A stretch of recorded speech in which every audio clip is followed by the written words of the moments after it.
નમસ્કાર મિત્રો, business regulatory framework વિષયની અંદર આપ સૌનું સ્વાગત છે. એકમ એકની ચર્ચા હાલ આપણે કરી રહ્યા છે મિત્રો. માલ વેચાણ ધારો 1930 જેનો ગુણભાર 20% છે. આજનો પ્રશ્ન જોઈએ જેની આજે આપણે ચર્ચા કરવાના છે વિસ્તૃત. માલ વેચાણ કરારની ગર્ભિત શરતોની આજે મિત્રો આપણે ચર્ચા કરવાના છીએ. આ અગાઉ આપણે શરતો અને બાંયધરીઓ વિશે ચર્ચા કરી ગયા. બે અગત્યના શબ્દો છે શરતો અને બાંયધરીઓ, એ વચ્ચેનો તફાવત જોઈ ગયા. આજે આપણે ડિટેલમાં જોઈશું કે જ્યારે માલ વેચાણનો કરાર કરવામાં આવે છે ત્યારે કઈ કઈ ગર્ભિત શરતો તેની અંદર આપોઆપ સામેલ હોય છે તેની આજે આપણે વિસ્તૃત ચર્ચા કરશું. તો જોઈએ પ્રાસ્તાવિક એટલે કે પ્રસ્તાવના. માલ વેચાણના કરારમાં જે શરતો કે બાંયધરીઓ છે મિત્રો તે બે પ્રકારની છે. કાં તો તે વ્યક્ત શરતો કે બાંયધરીઓ હોય અથવા ગર્ભિત શરતો કે બાંયધરીઓ હોય. એટલે બે પ્રકારની શરતો છે, તેવી જ રીતે બે પ્રકારની બાંયધરીઓ છે, વ્યક્ત અને ગર્ભિત. તો આપણે બે સમજીએ, વ્યક્ત એટલે શું ને ગર્ભિત એટલે શું. જ્યારે કરાર કરતી વખતે જે પક્ષકારોએ અમુક શરતો અને બાંયધરીઓ સ્પષ્ટ રીતે કબૂલી હોય અને કરારમાં તેનો સમાવેશ કર્યો હોય, એટલે કે કાં તો મૌખિક રીતે તમે કંઈક બાબતો જણાવી હોય કરાર કરતી વખતે, કાં મૌખિક રીતે અથવા લેખિત અથવા મૌખિક સ્પષ્ટપણે તમે જણાવી હોય, તો તે કરારની અંદર તે બધી બાબતોનો સમાવેશ થતો હોય છે. એને આપણે વ્યક્ત શરતો અથવા આપણે વ્યક્ત બાંયધરીઓ પણ કહી શકીએ છીએ. તેવી જ રીતે કેટલીક શરતો એવી હોય છે, શરતો કે બાંયધરીઓ એવી હોય છે મિત્રો કે જે માલ વેચાણના પ્રત્યેક કરારમાં સમાયેલી જ હોય છે. એમ કાયદો ગણે છે, કાયદો અનુમાન કરે છે કે ન કીધી હોય, કાં લેખિત રીતે ન કીધી હોય, કાં મૌખિક રીતે ન કીધી હોય, પણ તે અમુક શરતો એવી છે, અમુક બાંયધરીઓ એવી છે જે આપોઆપ કરારની અંદર સમાયેલી જ હોય છે. તો તેમને આપણે શું ગણશું? ગર્ભિત શરતો કે બાંયધરીઓ. ત્યાં કહેવાની જરૂર ન હોય. ગર્ભિતનો મતલબ જ એ છે મિત્રો કે જ્યાં કશો ઉલ્લેખ કરવાની જરૂર નથી, આપોઆપ તે બાબતો કરાર કરતી વખતે કરારની અંદર સમાયેલી હોય છે. તો સ્પષ્ટ થઈ ગયું તમને વ્યક્ત શરતો અને ગર્ભિત શરતો કે બાંયધરીઓ શું હોય છે. આગળ વધીએ, આપણા મુખ્ય ટોપિક પર આવીએ. ગર્ભિત શરતો કઈ કઈ હોય છે તેની આજે આપણે વિસ્તૃત ચર્ચા કરશું. આજે આપણે ફક્ત ગર્ભિત શરતો વિશે ચર્ચા કરીએ છીએ. ને આ પ્રશ્ન ખૂબ અગત્યનો છે મિત્રો ફાઇનલ્સ માટે, એટલે ધ્યાન આપજો. ને બહુ સરળ છે, ખૂબ સરળ છે. તો પહેલી ગર્ભિત શરત શું છે માલના વેચાણના કરારની અંદર મિત્રો? પહેલી ગર્ભિત શરત કઈ છે કે માલની માલિકી અંગેની ગર્ભિત શરત હોય છે. તો તમને સરળ ભાષામાં પૂછવામાં આવે કે માલ કોણ વેચી શકે, તો સ્વાભાવિક છે તમારો જવાબ શું હશે કે સાહેબ જે માલનો માલિક હશે, જેની માલની માલિકી હશે, તે વ્યક્તિ માલ વેચી શકે. એટલે વેચનાર માલ વેચી શકે, વેચનાર એ માલનો માલિક હશે, એની માલિકી હશે, માલ એની માલિકીની હશે, તે વેચી શકે. એકદમ સરળ પ્રશ્ન છે. હવે કોઈક વ્યક્તિ માલ વેચતો હોય તો આપણે એને સ્વાભાવિક છે બહુ સરળતાથી નથી પૂછતા કે ભાઈ તું માલનો માલિક છે. આવું પૂછો તો કદાચ એને ખોટું પણ લાગી જાય. તને શું લાગે છે હું ચોરીનો માલ વેચું છું, તું આવું પૂછે છે. એટલે અમુક બાબતો ગર્ભિત રીતે કરાર કરતી વખતે અંદર સમાયેલી હોય છે, આપણે પૂછવાની જરૂર નથી હોતી. જે વ્યક્તિ માલ વેચતો હોય તેનો માલિક જ હશે એવું ગર્ભિત બની જાય છે. આપણે કઈ દરેક બાબતો પૂછવાની જરૂર નથી હોતી, બરાબર છે. એટલે કલમ 14A માં જોગવાઈ છે કે વેચાણના કરાર પરથી વિરુદ્ધ જણાતો ન હોય તો દરેક માલ વેચાણના કરારમાં એવી ગર્ભિત શરત હોય છે કે એની અંદર પેટા મુદ્દાઓ છે તે જોઈએ. પહેલો કિસ્સો જોઈએ. વેચાણના કિસ્સામાં વેચનારને માલ વેચવાનો અધિકાર છે. કેમ? વેચનારને જ માલ વેચવાનો અધિકાર છે. આપણે ભણી ગયા કે વેચાણની અંદર વેચનાર માલનો માલિક હોય છે, માલની માલિકી એની હોય છે, એટલે એને અધિકાર છે માલ વેચવાનો. એ ખરીદનારને માલ વેચી શકે છે. એટલે કે માલનો માલિક માલ વેચી શકે છે, ને માલનો માલિક વેચાણના કિસ્સામાં વેચનાર હોય છે તો જ એ વેચી શકે છે. અને ગર્ભિત બની જાય છે. વેચનારને આપણે એમ નથી પૂછવાનું કે તું ભાઈ માલનો માલિક છે, જરૂર નથી, ગર્ભિત છે. જે વ્યક્તિ માલ વેચે છે તે જ એનો માલિક છે. તમે પૂછવાનું ભૂલી પણ ગયા હોય, ચૂકી પણ ગયા હોય, તો એ ગર્ભિત શરત કરાર કરતી વખતે તેની અંદર સમાયેલી છે, કાયદો એવો અનુમાન કરે છે. બીજા બાબતની અંદર, બીજા કિસ્સાની અંદર વેચાણની સમજૂતી છે. પહેલામાં વેચાણની વાત છે, બીજામાં વેચાણની સમજૂતી છે. એટલે આ મુદ્દો સમજવા માટે પહેલા તમારે વેચાણ ને વેચાણની સમજૂતીનો તફાવત અગાઉ આપણે ચર્ચા કરી ગયા છે, તેનો કોન્સેપ્ટ ક્લિયર હોવો જોઈએ.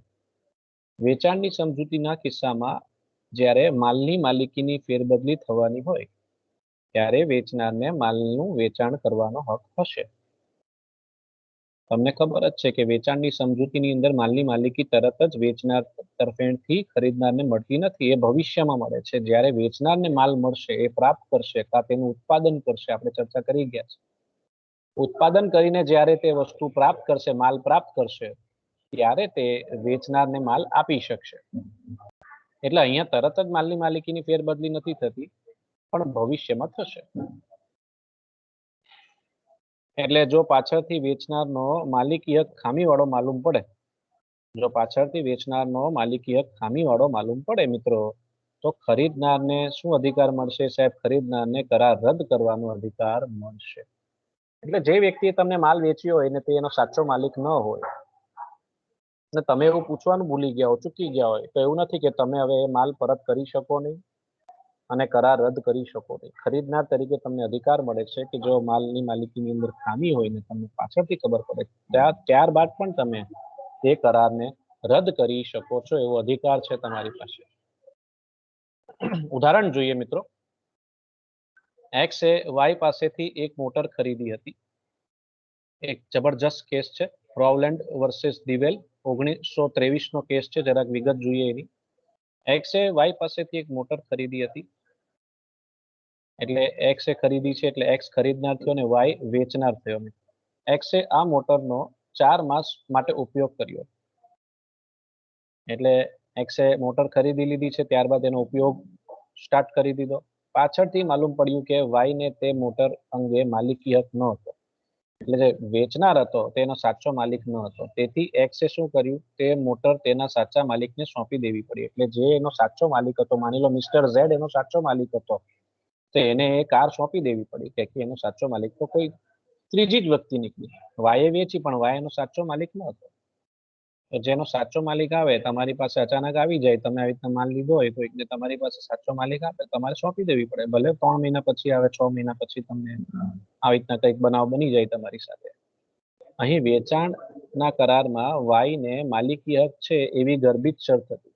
તમે તો માની જ લેશો ને કે વાય જ એનો સાચો માલિક છે. અને આ ગર્ભિત શરતનો ભંગ થતા એક્સ પાસે શું અધિકાર છે? એક્સ એ ચૂકવેલી પૂરી કિંમત વસૂલ કરવાનો હક છે, એને અધિકાર મળે છે એવું અદાલતે જણાવ્યું છે. હું નથી કહેતો, આ ચુકાદાની અંદર જજમેન્ટ આપ્યું છે કે જેની સાથે અન્યાય થયો છે, ખરીદનાર સાથે અન્યાય થયો છે, અહીંયા એને તો માની જ લીધું હોય કે જે વેચનાર છે વાય એ સાચો માલિક હશે. ગર્ભિત છે, ન માની હોય તેમ છતાં એ ગર્ભિત શરત બની જ જાય છે આપોઆપ.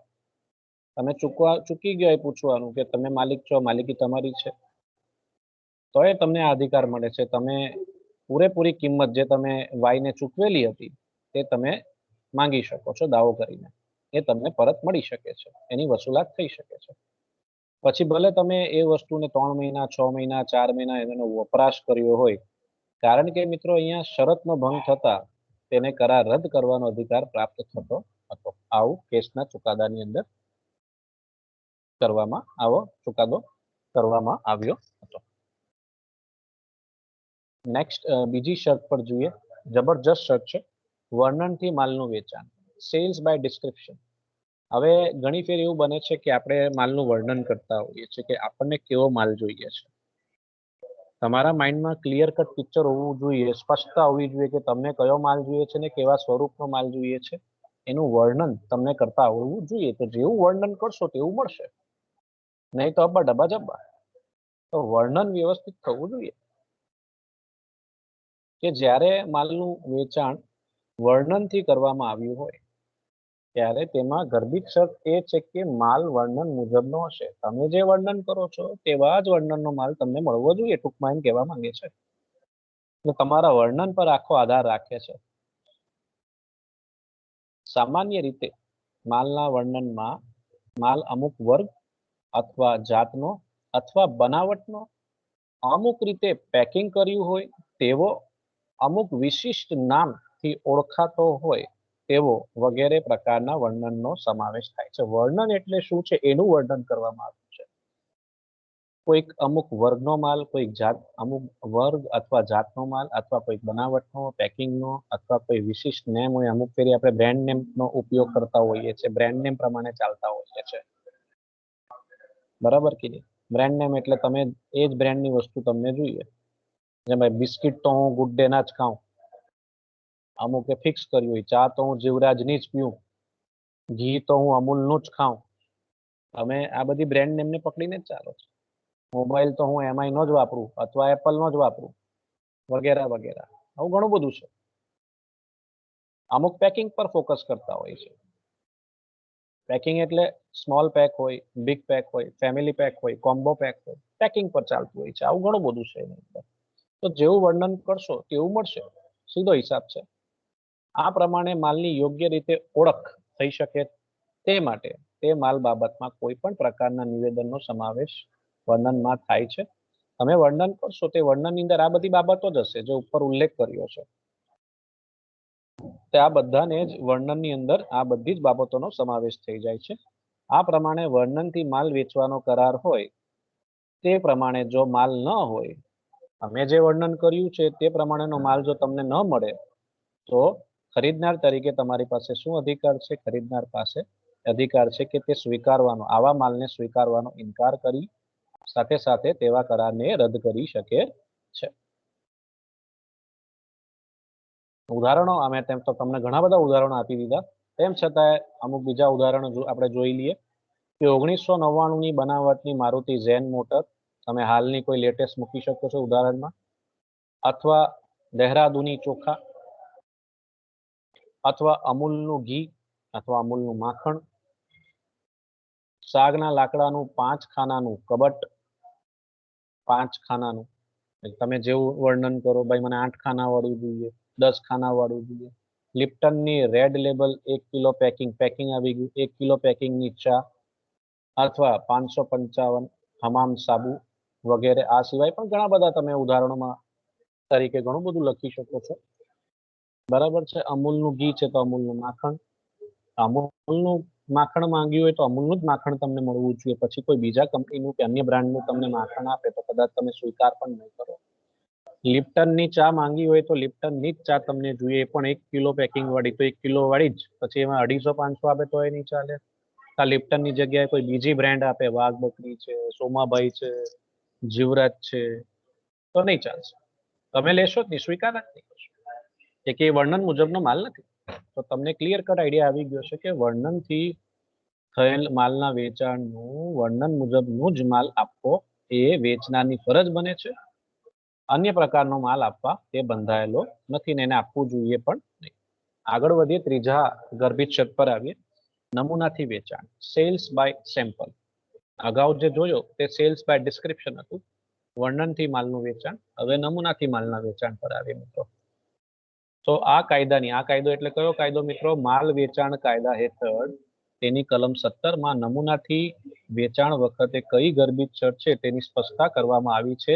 જે મુજબ જ્યારે વેચાણના કરારમાં વ્યક્ત રીતે વ્યક્ત કરી દીધું હોય છે, સ્પષ્ટ મૌખિક કે લેખિત રીતે સ્પષ્ટ કરી દીધું હોય છે કે ગર્ભિત રીતે એવો ઉલ્લેખ કરવામાં આવ્યો હોય કે વેચાણ નમૂના મુજબ રહેશે, વેચાણ નમૂના મુજબ રહેશે, ત્યારે તે માલ વેચાણનો કરાર નમૂનાથી વેચાણનો કરાર છે.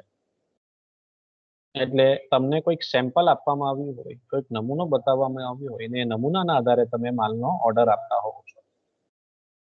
તો જે નમૂનાનું તમને જે સેમ્પલ્સ બતાવવામાં આવ્યા હોય તે સેમ્પલ્સ તમારો આધાર છે. એ નમૂનાના આધારે જ તમે ઓર્ડર પ્લેસ કર્યો હોય, કાં તમે સામેથી નમૂનો લઈને ગયા હોય કે મને આવા પ્રકારનો માલ જોઈએ છે, તો એ જ મુજબનો માલ તમને મળવો જોઈએ. કાં તમે સેમ્પલ લઈને ગયા હોય, કાં વેચનારે તમને સેમ્પલ આપ્યું. મુખ્ય મુદ્દો એ છે કે જે સેમ્પલનો ઉલ્લેખ કરવામાં આવ્યો છે, જે નમૂનાનો ઉલ્લેખ કરવામાં આવ્યો છે તે મુજબનો માલ હોવો જોઈએ. તો વેચનારે એવો જ માલ આપવો જોઈએ જેનો નમૂનો એ બતાવે છે, અથવા બાયરે એટલે કે ખરીદનારે તેને બતાવ્યો. તો જ્યારે નમૂનાથી વેચાણનો કરાર હોય મિત્રો, ત્યારે તેના નીચેની ગર્ભિત શરતો હોવાનું ગણાય છે. એટલે આ અમુક ગર્ભિત શરતો છે. આની અંદર 3 મુખ્ય બાબતો છે તેનું પાલન વેચનારે ખાસ કરવાનું છે. કોણે કરવાનું છે? વેચનારે. તો માલનો જથ્થો તેની ગુણવત્તામાં નમૂના જેવો હશે. એટલે ક્વોલિટી, જે ક્વોલિટીનું તમને સેમ્પલ આપવામાં આવે છે તે જ ક્વોલિટીનો માલ તમને મળવો જોઈએ. તમને સરસ મજાના એમ લાંબા મોટા ચોખા બતાવ્યા હોય ને પછી ટૂંકા અડધા ટચુકડા જેવા ચોખા મોકલી આપે તો ચાલશે નહીં. જે ગુણવત્તાનો માલ બતાવ્યો હોય સેમ્પલમાં તે જ ગુણવત્તાનો માલ મળવો જોઈએ. બીજો મુદ્દો શું છે? ખરીદનારને માલનો જથ્થો નમૂના સાથે સરખાવવાની વ્યાજબી તક હશે. એટલે ખરીદનારને પૂરેપૂરી તક આપવાની છે કે સાહેબ તમે જે માલ લખાવેલો તે લાવ્યો છો, તમારે સરખાવવું હોય તો સરખાવી લો. એવી વ્યાજબી તક વેચનારે ખરીદનારને આપવી જોઈએ. અને ત્રીજા મુદ્દામાં છે માલમાં ખામી. અબ્બા જબ્બા. જે ખામી નમૂનાની વ્યાજબી તપાસ પરથી દેખાય નહીં, તમે તપાસ કરો છો પણ દેખાતી નથી એવી ખામી હોય, અને જે પહેલી નજરે ન દેખાય, અને જે માલને વેપાર ધંધા માટે અયોગ્ય બનાવે, એટલે એવો માલ વેચવો જ નહીં જોઈએ. હવે તમે કોઈ એવી વસ્તુ ખરીદો જેનો ઉપયોગ કરતા ફેરી તમે તમારો હેતુ સિદ્ધ ન થાય. તમે બોલપેન પરચેસ કરી હોય પણ બોલપેન ચાલતી જ ન હોય તો એનો શું મતલબ પછી? તો અયોગ્ય છે. વેપાર ધંધા માટે એવી વસ્તુ અયોગ્ય છે, એવી વસ્તુ વેચવી નહીં જોઈએ. એટલે ટૂંકમાં માલની અંદર કંઈક ખામી રહી ગઈ છે, તો એવું નહીં હોવું જોઈએ. માલ કેવો હોવો જોઈએ સાહેબ? ખામીથી માલ મુક્ત હોવો જોઈએ. તો આ 3 બાબતનું ધ્યાન રાખવાનું છે વેચનારે.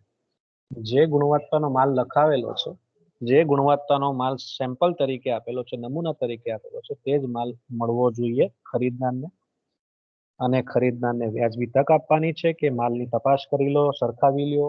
અને ત્રીજું, કોઈ ખામી હોવી જોઈએ નહીં. જે માલ આપણે આપી રહ્યા છે વેચનાર તરીકે ખરીદનારને, તો એની અંદર કોઈ ખામી હોવી જોઈએ નહીં. એ ખામીથી મુક્ત હોવો જોઈએ એવું ધ્યાન રાખવાનું છે. એ વેચનારની ફરજમાં આવે છે. આ ગર્ભિત શરતો છે. આ કહેવાની જરૂર નથી આ બધી બાબતોની. આ આપોઆપ સમાઈ જાય છે કરારની અંદર. ઉપરની જોગવાઈઓ પરથી સ્પષ્ટ થાય છે કે જો માલનો જથ્થો નમૂના પ્રમાણેનો ન હોય અથવા ખરીદનારને માલ નમૂના સાથે સરખાવવા વ્યાજબી તક ન મળે અને માલ છુપી ખામીવાળો હોય તો શરતનો ભંગ થયેલો ગણાય અને ખરીદનાર તે કરાર રદ કરી શકે છે. એટલે આ 3 શરતમાંથી કોઈ પણ એક શરતનો ભંગ થાય તો ચાલશે નહીં. હલકી ગુણવત્તાનો માલ મોકલી દીધો હોય, અથવા ખરીદનારને વ્યાજબી તક ના આપી હોય માલ સરખાવવાની, અથવા માલ ખામીવાળો મોકલી દીધો હોય, તો આમાંથી કોઈ પણ એક શરતનો જો ભંગ થશે તો એને ગર્ભિત શરતનો ભંગ આપણે ગણી શકીએ છીએ.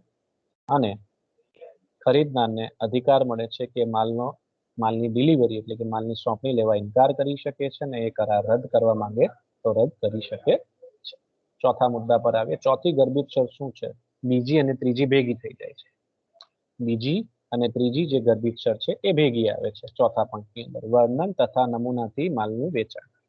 એટલે આ બંનેનું હવે ધ્યાન રાખવાનું છે. ઘણી ફેરી માલ વેચાણની અંદર એવું બને કે માલનું વર્ણન પણ કરવામાં આવ્યું હોય ને માલનો નમૂનો પણ આપવામાં આવ્યો હોય, તો એ પ્રમાણેનો જ માલ હોવો. માલનું વર્ણન, એક ઉદાહરણ તમને અહીંયા જ આપી દઉં કે તમે ઓર્ડર લખાવીને આવ્યા હોય કે ભાઈ લાલ કિલ્લા બાસમતી રાઈસ આપણને એ માલ જોઈએ છે. મને એ માની લો આપણે એક વ્યક્તિ બીજી વ્યક્તિને ખરીદનાર એમ કહે વેચનારને કે મને આ ચોખા 50 કિલો ચોખા જોઈએ છે આ વર્ણનમાં, એટલે કે લાલ કિલ્લા બાસમતી રાઈસ જોઈએ છે આ વર્ણનથી. અને તમે એનો નમૂનો પણ લઈ લો, સેમ્પલ રાઈસના સેમ્પલ, ચોખાના સેમ્પલ પણ લઈ લો છો. મને જરાક સેમ્પલ પણ આપી રાખજો. સેમ્પલ પણ તમે લઈ લો છો. એટલે બંને વાત થઈ ગઈ. તમે એક બ્રાન્ડ નેમ કહી દીધી એટલે વર્ણન થઈ ગયું, પ્લસ તમે એનું સેમ્પલ પણ લઈ લો છો, નમૂનો પણ લઈ લો છો. એટલે આ બંને સ્વરૂપનો માલ હોવો જોઈએ. જ્યારે વર્ણન અને નમૂનાથી વેચાણ હોય, કલમ 15 મુજબની જોગવાઈ જોઈએ છે.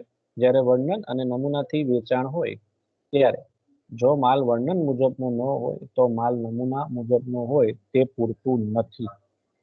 શું કહેવા માંગે છે જોગવાઈ એવું કહેવા માંગે છે જ્યારે વેચાણ વર્ણન અને નમૂનાથી હોય ત્યારે માલ નમૂના મુજબનો તેમજ વર્ણન મુજબનો હોવો જોઈએ. ખરીદનાર કહીને આવ્યો હોય કે લાલ કિલ્લા બાસમતી રાઈસ તમારે મોકલાવાના છે 50 કિલો, તો એ વર્ણન મુજબનો જ માલ હોવો જોઈએ. વર્ણન અહીંયા બ્રાન્ડ નેમ છે લાલ કિલ્લા, લાલ કિલ્લાની જગ્યાએ કોઈ અન્ય બ્રાન્ડ મોકલશે તો ચાલશે નહીં. લાલ કિલ્લાની જગ્યાએ કોહિનૂર બાસમતી રાઈસ મોકલી આપું તો ચાલશે નહીં. રાઈટ. એવી જ રીતના તમે સેમ્પલ લીધું છે, નમૂનો પણ લીધો છે, તો એ જ નમૂનાના રાઈસ અંદરથી નીકળવા જોઈએ. કોઈ અન્ય ભેળસેળ વાળા કે અન્ય પ્રકારના રાઈસ નીકળશે તો તમને અધિકાર છે કે તમે એ માલ પરત કરી શકો છો. એટલે જ્યારે નમૂનો પણ લીધો હોય ને વર્ણન પણ કર્યું હોય કે આ બંને બાબતોનું ધ્યાન કોણે રાખવાનું છે? વેચનારે રાખવાનું છે. નમૂના મુજબ અને વર્ણન મુજબનો જ માલ, બંને બાબતોનું ધ્યાન રાખવાનું છે અને એ મુજબનો જ માલ મોકલવાનો છે. એક કેસની ડિટેલ જોઈ લઈએ. નિકોલ વર્સિસ ગોદરેજ 1854ની આ એક કેસની વિગત તમને આપું છું. NAG ને, N એટલે નિકોલ, G એટલે ગોદરેજ, એટલે કે NAG ને વિદેશનું શુદ્ધ કરેલું સરસરિયુંનું તેલ અમુક નમૂના મુજબનું તેલ વેચવાનો કરાર કર્યો છે. એટલે તેલના એક પ્રકારની વાત છે કે આ પ્રકારનું તેલ નિકોલે જીને અમુક નમૂના મુજબનું તેલ વેચવાનો કરાર કર્યો હતો. નિકોલે કર્યો હતો. એટલે નિકોલ જે છે તે વેચનાર છે અને ગોદરેજ જે છે તે ખરીદનાર છે. નિકોલે જીને અમુક નમૂના મુજબનું તેલ વેચવાનો કરાર કર્યો. ઓકે. આપવામાં આવેલ માલ નમૂના મુજબનો હતો. જે માલ આપવામાં આવેલો હતો તે નમૂના મુજબનો હતો, પરંતુ તપાસ કરતા માલુમ પડ્યું કે તેમાં ગાંજાના તેલનું ભેળસેળ કરવામાં આવ્યું હતું. એટલે બે અલગ અલગ પ્રકારના તેલને મિક્સ કરી દીધેલું હતું, ભેળસેળ કરી દીધેલું હતું. જેમ પેલું શુદ્ધ ઘી ને ડાલડા ઘી કેવું મિક્સ કરી નાખીએ એવી રીતે, અથવા કોઈ બે બ્રાન્ડ અલગ અલગ બ્રાન્ડના તેલને મિક્સ કરી દીધું છે. સિંગ તેલ ને સનફ્લાવર ઓઇલ બે મિક્સ કરી દો તો કેવું થઈ જશે? અનર્થ થઈ જશે. આમ માલ નમૂના મુજબનો હોવા છતાં વર્ણન મુજબનો ન હતો, તેથી ખરીદનાર તે કરાર રદ કરી શકે છે. નમૂના મુજબ તમે કદાચ પહેલી નજરે જુઓ તો તમને એ લાગે કે ના બરાબર છે, માલ તો બરાબર જ લાગે છે, ચોખા તો બરાબર જ લાગે છે, પણ જે બ્રાન્ડ નેમ છે, તે બ્રાન્ડ નેમ મુજબ તમને વસ્તુ મળી નથી. બે અલગ અલગ પ્રકારના તેલનું ભેળસેળ કરવામાં આવ્યું છે. તો એમ તો નમૂનો પણ બદલાઈ જાય છે, પણ કદાચ તમને પહેલી નજરે પકડાય નહીં, તો અહીંયા વર્ણનના આધારે આ કરાર રદ કરવામાં આવેલો. પાંચમા મુદ્દા પર જઈએ. જબરજસ્ત મુદ્દો છે પાંચમો તો. માલની જાત અને યોગ્યતા અંગે શરત. માલની પણ હોય છે જાત, એટલે માલની જાત અને યોગ્યતા અંગે શરત. આ પણ ખૂબ ઇમ્પોર્ટન્ટ પોઈન્ટ છે, કારણ કે અહીં એક સરસ મજાનું એક સિદ્ધાંત લાગુ પડે છે, તેની જે આપણે ચર્ચા કરીએ. માલ ખરીદ વેચાણના કરારમાં સામાન્ય નિયમ એવો છે મિત્રો કે ખરીદનારે સાવધાન રહીને, ખરીદનારે શું રહેવાનું છે? સાવધાન રહીને ખરીદી કરવાની છે. એ જો વિશ્રામની પોઝિશનમાં ચાલ્યો જશે તો એને અઘરું પડી જશે. એટલે ખરીદનારે હંમેશા ખરીદતી વખતે, માલ ખરીદતી વખતે સાવધાન રહેવાનું છે. એટલે કે માલ અમુક ગુણવત્તાનો છે અથવા અમુક હેતુ માટે યોગ્ય છે એવી કોઈ બાંયધરી વેચનાર તરફથી આપવામાં આવતી નથી. ખરીદનાર પોતાને જોખમે જ માલ ખરીદે છે. કોઈ બાંયધરી વેચનાર નહીં આપે કે મારો માલ સારો છે, તમે લઈ જાઓ. ગુણવત્તા બાબતમાં કોઈ બાંયધરી નહીં. બરાબર છે. આ માલ તમારા હેતુ માટે યોગ્ય રહેશે એવી કોઈ બાંયધરી નહીં. એટલે વેચનાર તરફથી કોઈ એવા સ્ટેટમેન્ટ હશે નહીં. જો સ્ટેટમેન્ટ હશે તો એ ફોલ્ટમાં આવી શકે જો એવો માલ ના નીકળે. પણ તમે તમારા આધારે જ ચાલતા હો તો સારું. એટલે માલ ખરીદતી વખતે ખરીદનારે જ સાવધાન રહેવાનું છે, ટૂંકમાં એમ કહેવા માંગીએ છીએ. માલની ગુણવત્તા કે યોગ્યતામાં કોઈ ખામી હોય તો વેચનાર તે ખરીદનારને જણાવવા બંધાયેલો. માલમાં ખામી હોય તો વેચનાર શા માટે એમ કહેશે કે ભાઈ હું જે માલ વેચું છું તે ખામી વાળો છે? એ કોઈ દિવસ નહીં. શા માટે? કે તમે તમારું કોઈ જૂનું બાઇક પણ વેચવા જાઓ છો તો તમે એમ કહેશો કે આનું એન્જિન 5 વખત ફૂલેલું છે. શા માટે કહેશો? જો એવું કહેશો તો તમારી બાઇક લેશે કોણ? રાઈટ. એના જેવું જ છે. એટલે આ મિત્રો, એટલે અહીંયા વેચનારની કોઈ ફરજ બનતી નથી કે એ જે માલની અંદર ખામીઓ છે તે જણાવી દે ખરીદનાર. એવી એની ફરજ નથી. આ નિયમને શું કહેવાય છે? આ નિયમને ખરીદનાર સાવધાન રહે, એટલે કે અંગ્રેજીમાં કહેવાય બાયર્સ બીવેર ને લેટિન શબ્દમાં કહેવાય કેવિએટ એમ્પ્ટર. આ નિયમ છે માલ વેચાણ કરારની અંદર, માલ વેચાણ ધારાની અંદર આ સૌથી મહત્વનો નિયમ છે. ખરીદનાર સાવધાન રહેનો નિયમ છે. એટલે ખરીદનારે જ સાવધાન રહેવાનું છે. વેચનારે એક માલની અંદરની ખામીઓ જણાવવા બંધાયેલો નથી. તમે જ્યારે માલ ખરીદો છો તમારે જ સાવધાન રહેવાનું છે કે માલ કેવો છે. એ સાહેબ માલ સારો છે, સારી ગુણવત્તાનો છે, મારા હેતુ માટે યોગ્ય રહેશે કે કેમ, મારો હેતુ સિદ્ધ થશે કે એમ. જે વસ્તુ, જે બાબત માટે, જે હેતુ માટે હું વસ્તુ લઈ રહ્યો છું તે હેતુ મારો સિદ્ધ થશે કે કેમ, તે ખાસ ધ્યાનમાં રાખીને માલની ખરીદી તમારે કરવી જોઈએ. તો કલમ 16 મુજબ અમુક ગર્ભિત શરતો છે જેનું પાલન થવું જોઈએ, જે નીચે પ્રમાણે છે. માલની જાત અને યોગ્યતાના આધારે આ 3 શરતો હવે 1 બાય 1 આવશે, જે તમારે ધ્યાન રાખવાની છે.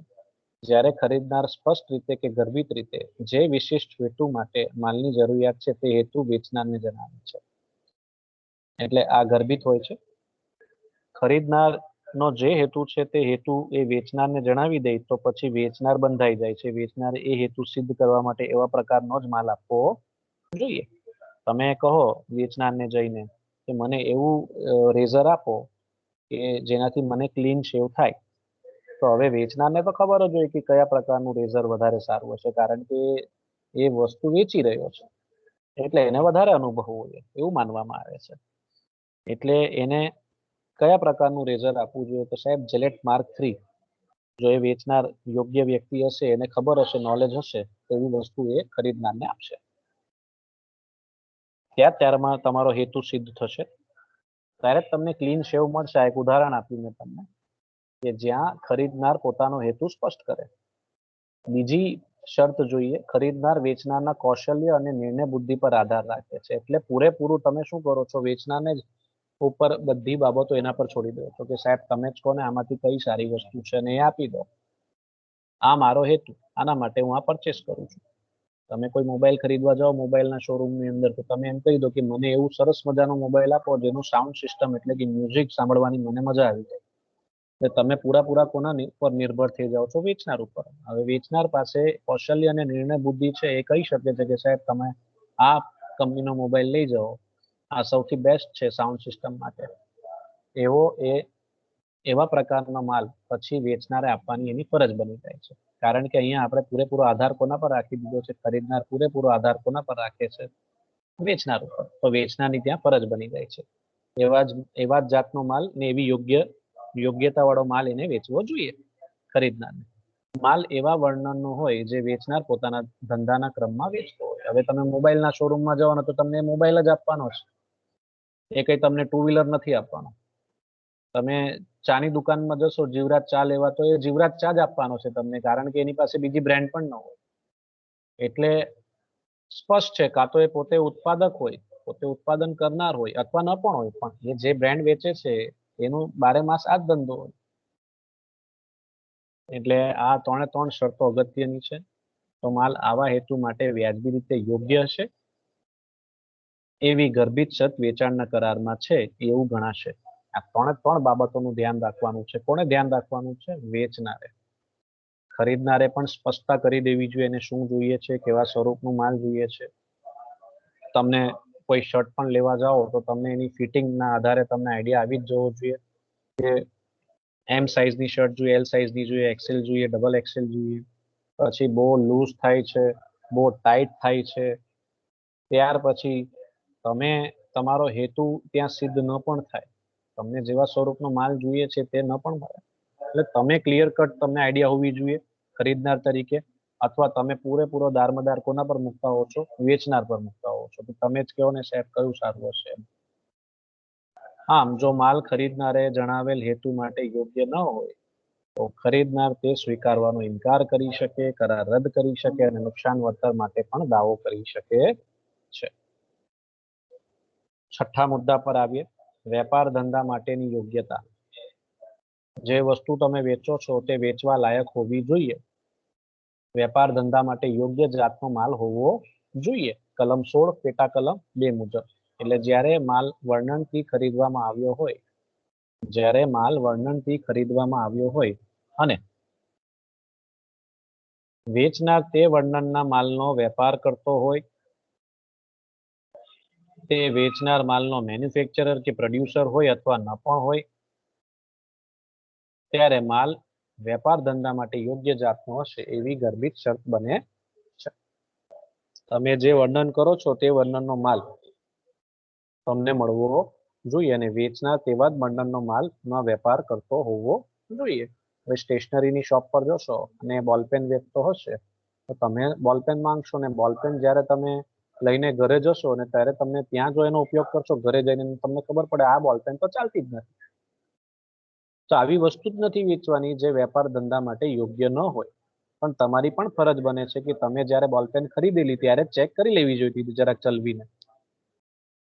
તમે પાછા ઘરે જઈને અથવા 2 દિવસ પછી અથવા પછી જ્યારે એક્ઝામ હોય ત્યારે 7 દિવસ પછી ત્યારે તમે એની ઉદ્ઘાટન કર્યું હોય તો વાર્તા પૂરી થઈ જાય. તમે મોડા પડવા જોઈએ નહીં. તે વેચનાર માલનો મેન્યુફેક્ચરર કે પ્રોડ્યુસર હોઈ પણ શકે છે, પોતે માલનું ઉત્પાદન કરતું હોય, ઉત્પાદન ન પણ કરતું હોય પણ કોઈકની પાસેથી ખરીદીને પણ વેચતો હોય, પણ એ એવા સ્વરૂપનો માલ વેચતો હોય છે. તો આ ગર્ભિત બની જાય છે કે તમે જે વેપારી તરીકે તમે જે માલ વેચો છો તે યોગ્ય જાતનો હશે, એ વસ્તુ વાપરવા લાયક હશે. ટૂંકમાં માલ વર્ણનથી ખરીદવામાં આવે અને વેચનાર તે વર્ણનનો માલ વેચતો હોય તો માલ વેપાર ધંધાને યોગ્ય જાતનો હોવો જોઈએ. જો તેમ ન હોય તો ખરીદનાર તે માલ સ્વીકારવાનો ઇનકાર કરી શકે અને તમને ખબર જ છે કે ખરીદનાર આવા સંજોગોમાં કરાર રદ પણ કરી શકે.